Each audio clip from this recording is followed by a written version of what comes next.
أعوذ بالله من الشيطان الرجيم. بسم الله الرحمن الرحيم.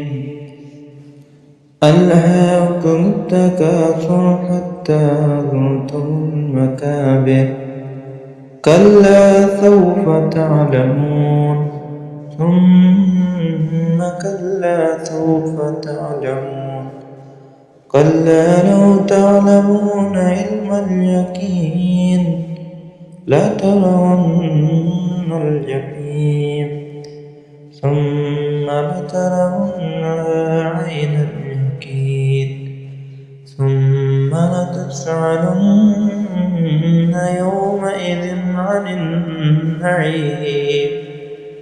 صدق الله